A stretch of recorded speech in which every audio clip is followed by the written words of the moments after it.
Advice received and sent. I'm going to take a second shot at this introduction since I got it all intermingled with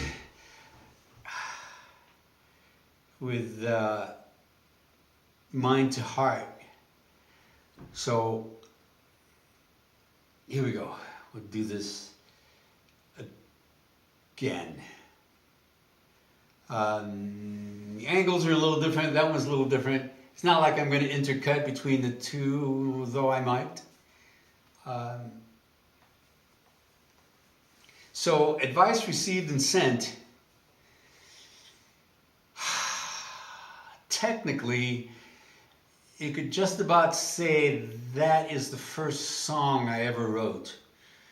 It's kind of fitting that it'd be the first song of the first set, album, CD, whatever you want to call it. Since it is pretty much the same, the first song, I wrote it on bass.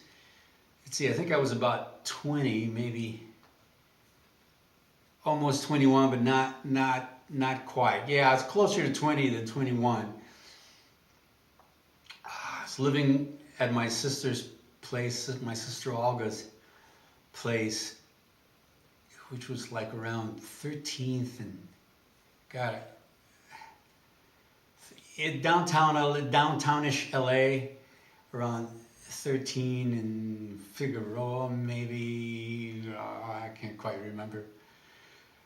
And I was staying there, and I had just gone through a heartbreak relationship. You know, it was one of those things where you're waiting for the phone to ring and turn it all around. She's going to call and everything's going to be okay, maybe, probably, but she's got to call first, and the call never came.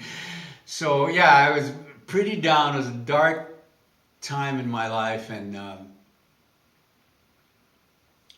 I sat down to write an optimistic song, in a sense, to give myself encouragement and advice. So, and it's a culmination of advice that I have received through the years, through those 20 years that I lived at that point. And so bring in the advice, he sent it out, advice received and sent. And one of the reasons it has those modulations is because I wrote it on bass. At that time, I'd been playing bass in a band, and bass really at that time was my main instrument, though I would go on to put in a couple more years of bass guitar. So, you know, it's like I wrote it around a figure, and then I would modulate the figure like you usually do. And in my case, then years later, I got a set of bass pedals, which I called Graviton. They were Moog Taurus bass pedals. Had a deep growl, and so there kind of went the figure, the original figure of the song. I don't even remember what it was, but it was some sort of octave scaling thing, and you know, octave and then the scale within that octave. And somehow the bass pedals just had such a deep growl that I didn't really need the figure. They didn't really play the figure the way the percussive bass would. So so I just went with that deep figure, and then just, you know, added the guitars over. Always liked the song. Always thought that song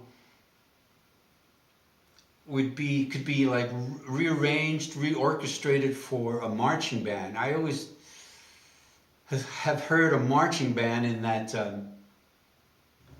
thing. For some reason, I just hear this, you know, with the drums and all of that stuff. You know, should write a little part for those little bells. Anyhow, so that's received and sent. Someday I think I would love to synthesize a marching band to it all, you know, and just have like a Sousa type marching band just moving forward on that thing. So at any rate, advice received and sent is my Sousa type marching modulation written on bass when I was 20 song.